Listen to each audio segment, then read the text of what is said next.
ಮೊರೆದು ಮಿಗೆ ತಲೆಯೊತ್ತಿ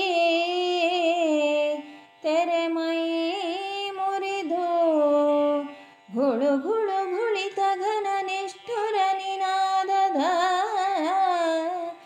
ಗಜರು ಗಾಢಿಸಿ ಬಹಳ ಲಹರಿಯಲಿ ತೆರೆ ತೆರೆಯ ತಿವಿದೆದ್ದು ಗಗನವನಿರದೊದೆದು ವಿತಳಕ್ಕೆ ಸುಳಿ ಭೋಂಕರಿಸಿ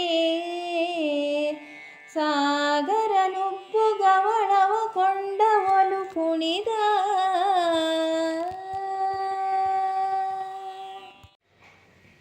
ಹೀಗೆ ದ್ವಾರಕಾಪುರಿಗೆ ಹೊರಟಂತಹ ಅರ್ಜುನ ಕಾಡಿನ ಭಾಗವನ್ನು ಕಳೆದು ಮುಂದಕ್ಕೆ ಬಂದರೆ ಅದ್ಭುತವಾಗಿ ಮೊರೆಯುತ್ತಿದೆ. ಅಷ್ಟೇ ಅಲ್ಲ, ತಲೆಯನ್ನು ನೆಗೆದು ಮೈ ಮುರಿದು ಘುಳು ಘುಳು ಘುಳಿತ ಘನನಿಷ್ಠುರ, ಅತ್ಯಂತ ಮಂಜುಳ ನಾದ ಅಲ್ಲ ಸಮುದ್ರದ ತೆರೆಯದ್ದು, ಅದು ಘನ ನಿಷ್ಠುರ ನಿನಾದ. ಅದು ಅಂತಹ ಗಜರು ಅಂದರೆ ಹಳ್ಳಿಯ ಭಾಷೆದೊಂಥರ. ಆ ಗಜರು ಗಾಢಿಸಿ ಬಹಳ ಲಹರಿಯಲ್ಲಿ, ಎಷ್ಟು ಅದ್ಭುತ ಲಹರಿ, ಎಷ್ಟು ಅದ್ಭುತ ಸಂತೋಷ ಆ ಸಮುದ್ರಕ್ಕೆ. ಅದು ಆ ತೆರೆ ತಿವಿದೆದ್ದು, ಒಂದು ತೆರೆಯನ್ನು ಇನ್ನೊಂದು ತೆರೆ ಹೊಡೆದುಕೊಂಡಿದೆ, ಒಂದನ್ನೊಂದು ತಿವಿದಿದೆ. ಹೀಗೆ ಒಂದಕ್ಕೊಂದು ಹೊಡೆದು ಮೇಲಕ್ಕೆದ್ದಿದೆ. ಗಗನವ ನಿರದೊದೆದು, ಆಕಾಶವನ್ನೇ ಒದೆಯುತ್ತಾ ಇದೆಯೋ ಅಂತ ಕಾಣಿಸ್ತಾ ಇದೆ. ವಿತಳಕ್ಕೆ ಸುಳಿ, ಮತ್ತೆ ಆಳಕ್ಕೆ ಅದರ ಸುಳಿ ಹೋಗ್ತಾ ಇದೆ. ಹೀಗೆ ಭೋಂಕರಿಸಿ ಆ ಸಾಗರನು, ಸಮುದ್ರನು ಉಬ್ಬು ಗವಳವ ಕೊಂಡವನು, ಬಹಳ ಆಹಾರವನ್ನು ತಿಂದವನಂತೆ ಕುಣಿದಾಡ್ತಾ ಇದ್ದ. ಪೂತ ಮಝಾ ಸಾಗರನ ಬಿಗುವು ಮಹಾತಿಶಯವೈ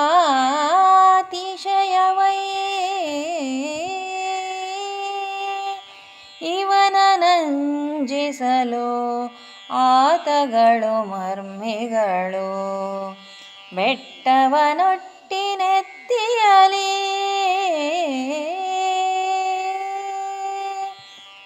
ಈತನೆ ಮಗೆ ಅಂಜುವನೇ ಎನ್ನುತ್ತ ವಿಧೂತ ರಿಪುಬಲ ಮುಂದೆ ಕಂಡನು. ಪಾತಕದ ಹೆಡತಲೆಯ ದಡಿಯನು ದ್ವಾರಕಾಪುರವ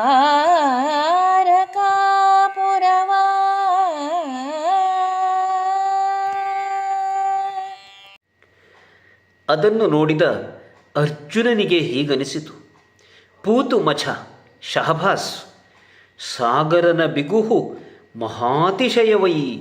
ಈ ಸಾಗರನ ಸಮುದ್ರದ ಬಿಗುವಿದೆಯಲ್ಲ, ಇದು ಸಣ್ಣದಲ್ಲ. ಇದು ಇವನನ್ನು ಅಂಜಿಸಲಾತಗಳು ಮರ್ಮಿಗಳು, ಇವನನ್ನು ಅಂಜಿಸುವುದಕ್ಕೆ ಬಹಳ ಮೋಸಗಾರರು ಬೇಕು.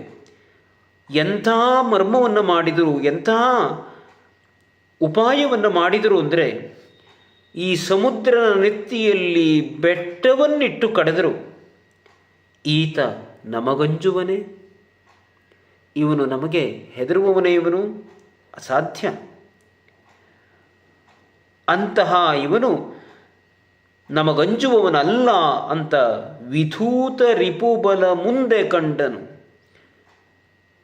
ತನ್ನ ವೈರಿಗಳನ್ನೆಲ್ಲ ನಾಶ ಮಾಡಬಲ್ಲ ಶಕ್ತಿ ಇರುವ ಅರ್ಜುನ, ವಿಧೂತ ರಿಪುಬಲ, ಅವನು ಪಾತಕದ ಹೆಡೆತಲೆಯ ದಡಿಯನು ದ್ವಾರಕಾಪುರವ, ಪಾತಕವನ್ನು ಮೆಟ್ಟುವ, ಪಾತಕದ ಹೆಡೆತಲೆಯಲ್ಲಿ ಕಾಲನ್ನಿಡುವ ಅಂತಹ ಪುಣ್ಯಪೂತವಾದಂತಹ ದ್ವಾರಕಾಪುರವನ್ನು ಆ ಸಮುದ್ರದ ಮಧ್ಯದಲ್ಲಿ ಅರ್ಜುನ ನೋಡಿದ್ದಾನೆ.